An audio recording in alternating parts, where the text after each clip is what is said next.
Hey, hello everybody. It's us. Welcome to Owlbear Odysseys. Today we're talking about some uncommon magic items. These are, it's going to be kind of like our subclasses video. If you saw that, we each pick 3 uncommon magic items that we like, that we think are fun, and we're going to talk about them. So yeah, let's start it right off with JT. My first item that I'm going for. Sorry, I've got a dog who wants to play with her squeaky toy right now, so I'm going to control her. My first item is the Eldrich Claw Tattoo. As Shane said, we went for uncommon items, but we did not have any restriction on like wondrous or attunement or anything like that. So I went for the Eldritch Claw Tattoo.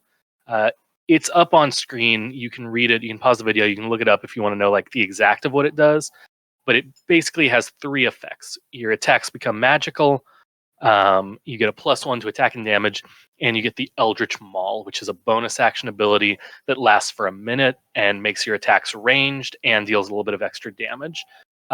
This is a great item for a monk because monks are all about their fists and unarmed attacks. But the Eldritch Claw Tattoo is just a really good monk item that has 3.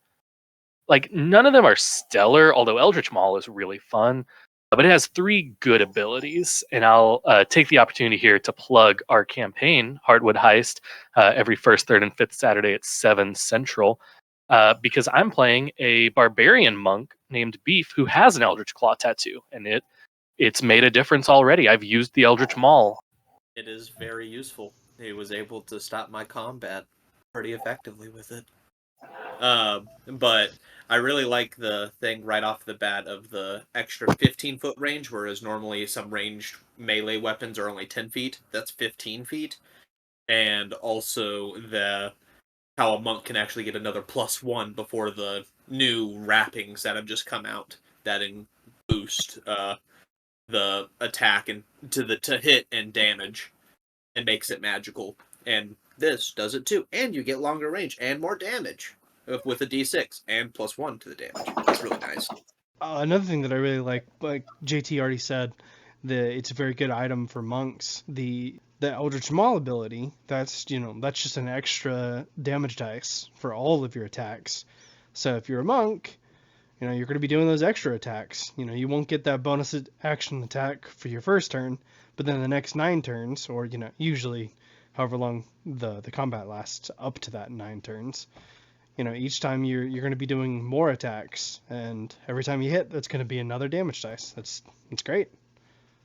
Isn't it also pretty good for the Beast Barbarian? Yeah. It would also be good for Beast Barbarian for sure. Yeah, this is not a monk specific item. It's just really good for monks. No. Yeah. And another, a bit more situational benefit, and then we can move on. But especially since I'm playing an Ascendant Dragon monk. They already get an ability that lets them turn their attacks ranged, but it requires a saving throw. And usually for monks, since they're kind of mad, just being able to like roll for an attack is usually better than forcing a save. So you get, if you're an Ascendant Dragon monk, you don't really miss out on the ability for Eldritch Claw Tattoo. You just get a better version of your the ability that you get for your subclass. Yeah, real quick, you said this is going to be the last thing, but you don't control me, JT. That's true. Something that I actually didn't think about before just now. This is a bonus action ability to give you a little extra damage. It doesn't require concentration. So you get something to give yourself Hunter's Marks or Hex. You're going to be doing some crazy damage with your unarmed attacks. All right, now we actually are going to move on from Eldritch Claw Tattoo. And it is my turn. And my first item up is the Sentinel Shield. It's a pretty simple item. It's a shield, so you get normal shield benefits, and you get an advantage on initiative rolls and perception checks. Can't speak tonight. It's very simple, and it's very good.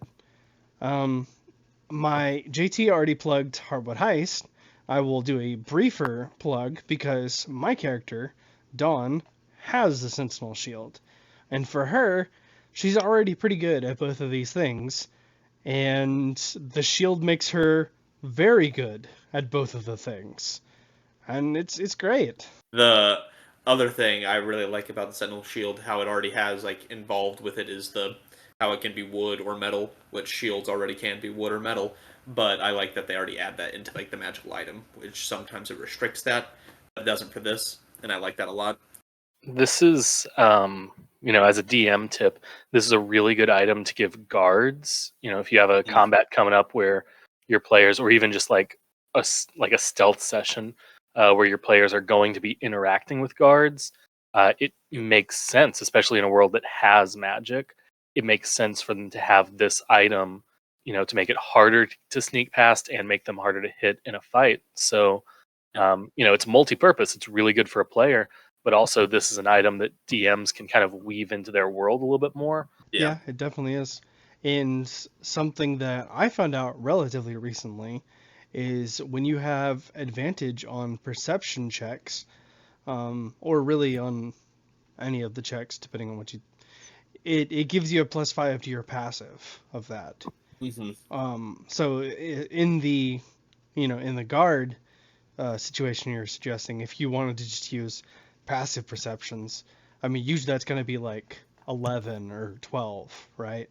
So now you can at least bump that up to like 16, 17, So yeah, that's a really good suggestion. I like that one.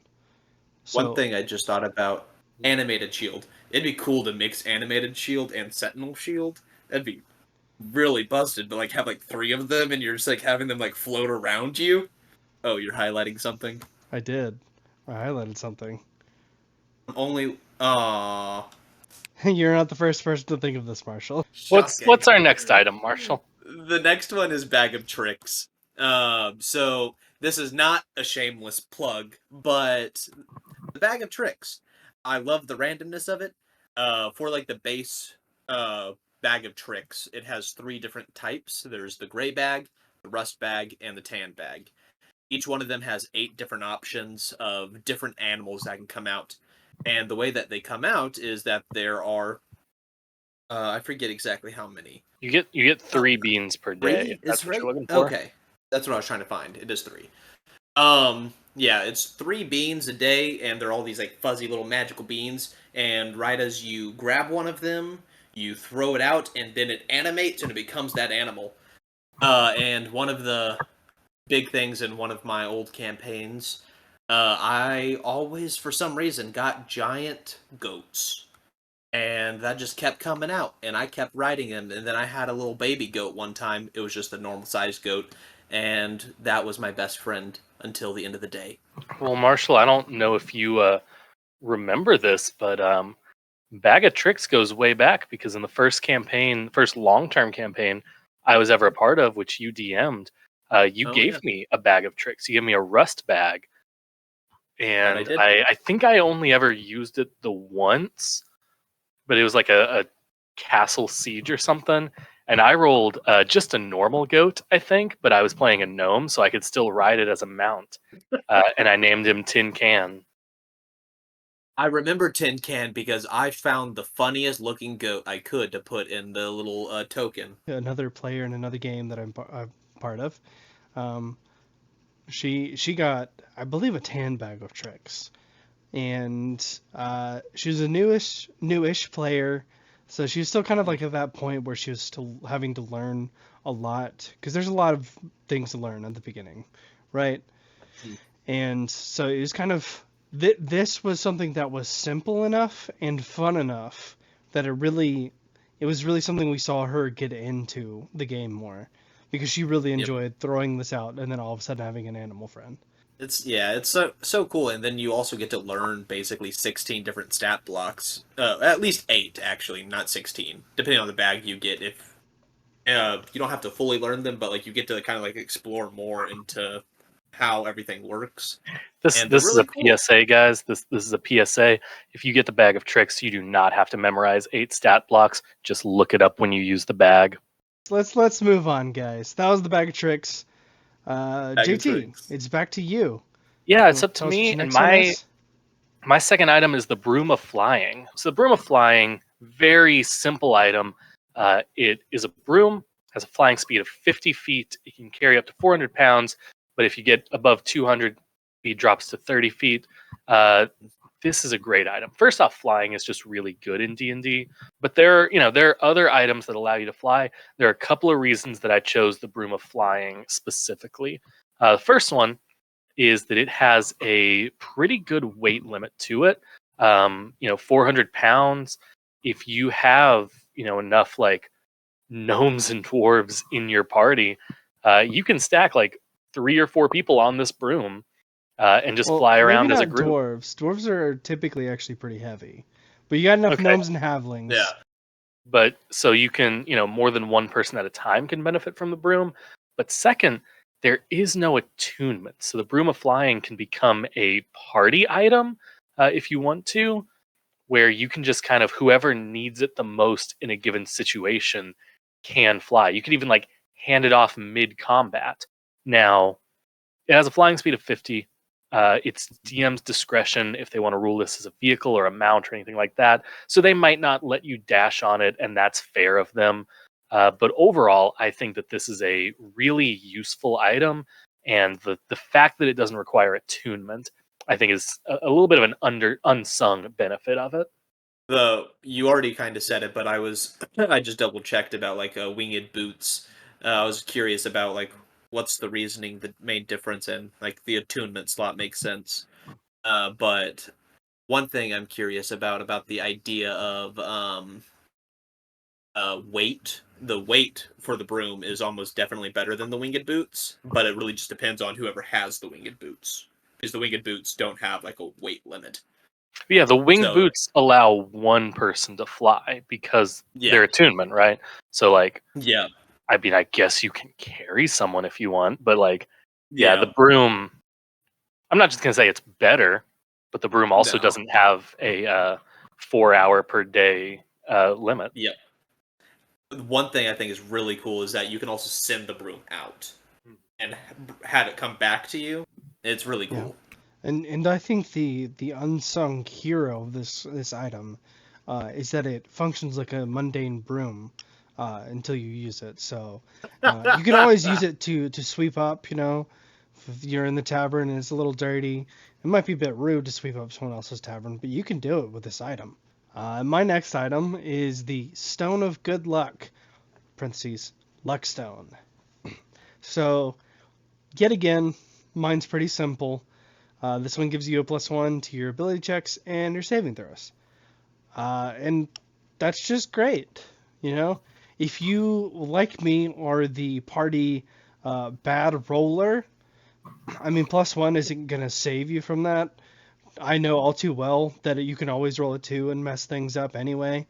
But a +1 is going to be great to both those ability checks and saving throws. And now just think about it like as an artificer, where you have your extra attunement slots. It's like, oh, well, I just have an extra one, so might as well get an extra boost. But then it's like, oh wait, what if I just give all 6 attunement slots to 6 of these luck stones? Now I have a +6 to everything, Well, which and a is level 20 artificer would nutty. have +12 at a minimum to all of their saving throws. Oh, that's terrifying. Yeah, but you're right, Shane. This is a very simple item that is always going to be useful, and that's something that I really like about it. Is that like any build can use this, and if whatever situation rises up that you have all 3 of your attunement slots used up, and you find a new item you want to attune, you can just hand the Luckstone off to someone else in the party. Yeah, Marshall thought of artificers. I thought of bard because it's something that would just complement good old jack of all trades. Just make that a little bit better. Oh yeah. Yeah, so it's simple, but it's good. And speaking of simple but good, Marshall, what's our next item? The next one It's is up to the paper. audience. It's up to the audience whether I was referring to Marshall or the item. You That's guys what I can was interpret that thinking in my yourselves. head. Like, was it me or the item? The next one's a paper bird. One thing I was actually just thinking about when thinking about like the broom of flying is with paper bird. Like, if you send out the broom and you also send one of your paper birds, you can be like, yo, look, there's a flying broom you can go hop on if you're in like different locations, and you can get them to hop on, and then the paper bird will deanimate. But actually explaining what the paper bird does, y'all can read it, but just a brief explanation is that you can write up to 50 words on it and say someone's name and send it out, and it'll fly throughout the whole realm and find them. But a really cool feature that I think about when I'm thinking about the paper bird is that if you say someone's name to the paper bird and they're not on the same realm as you, it will turn to ash. So you can figure out if someone's in the same realm as you to be able to figure out like rough location of the idea, like, oh, they're not actually here. I don't have to search for them. I know they're not here, so then you hop to a different realm if you Whoops, can. they're in hell. And then do Sorry. it again. And at minimum, you're gonna have 4 sheets. It's 1d6 plus 3. So 4 to 9 little papers that you can write up to 50 words on. I think that's a hefty amount, and that's pretty cool. I also like the idea of a bunch of little paper birds flying around you, even though it's not how they work. Yeah, and to me, like, obviously it's just paper bird, but I always think of paper airplanes, which would Mm. also be fun. And you Yep. could flavor it as a paper airplane. Although I guess in most D&D settings they probably don't have airplanes, so I guess it would be a paper airship. It's Maybe just, paper dragon. maybe a paper dragon. Butterfly. One way of using this item probably is not how it's intended, but you can kind of backdoor your way into this as like, tie it to the end of a string, send it after whoever. Like if you don't know where someone is, you can follow it to find them. But I just like this item because, like Marshall said, this is the kind of item that like you should be able to get in most campaigns. Like this is something I imagine like would just be sold. Like you could go to a magic shop and just buy like a box of these, and like every morning as the sun's rising, you see swarms of paper birds flying through the air to their recipients. That's just a really cool world building image to me. If your setting has like a mage college or Yeah. a particular city that's advanced in magic or magitech, and just like think of describing the party entering this city and just seeing these paper birds flying everywhere. I don't really love this for like its intended use, even though that's cool too. But I, more than anything, just like it for what it means to a campaign. Yeah, that's the paper birds. I think the next Yeah. one up is Shane. You're You wrong. think incorrectly. Oh, I It's think me. incorrectly. It's JT because he went first. I'm last. That's how it goes. It's me, and my item, my third one, is the Nature's Mantle. Now, look, we've been doing uncommon items, so none of these are like stellar, right? Although I think they all have their benefits. They're all very cool. But the Nature's Mantle is an item that is not going to break a campaign. But there are 2 benefits to the Nature's Mantle. The main benefit, I think, that a lot of people think about is that it lets you hide as a bonus action, even if you're being observed. The thing that I really focus on with the Nature's Mantle, look, I like Ranger. It's a fun class, but I think we can all acknowledge it's not the best. WotC has put a lot of work into it, but it's not great. And when it is, it's pretty complicated at times. The Nature's Mantle makes Rangers a lot more viable because you can use it as a spell casting focus. So the Nature's Mantle, you can have your Ranger two-handing a longbow, and they can still cast spells using their cloak. Anytime, you have a half caster who is able to cast spells without needing to use a hand for a focus, that's really useful. Yeah, and especially when you think about combining this with, the Tasha's feature for Rangers, the optional feature for Rangers that lets them pick an expertise at level 1. Expertise in stealth, you get this item, and I mean, you're kind of a discount rogue, but, you're hiding as a bonus action with a very good stealth score.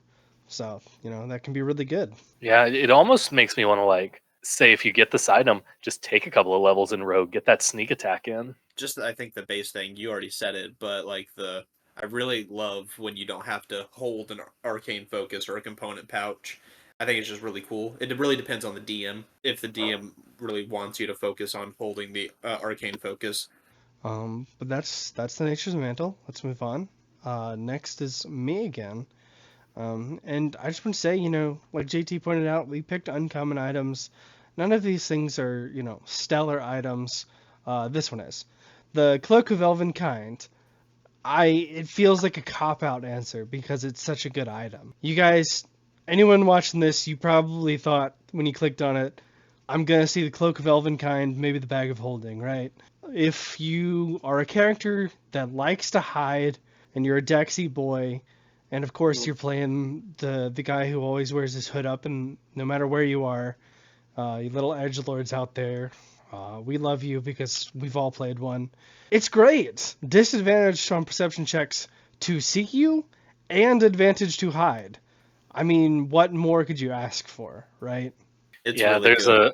a little sentence at the end there. Pulling the hood up or down requires an action. If you're using this item, there's unless you get like ambushed and you didn't know, there is no excuse to not have the hood up.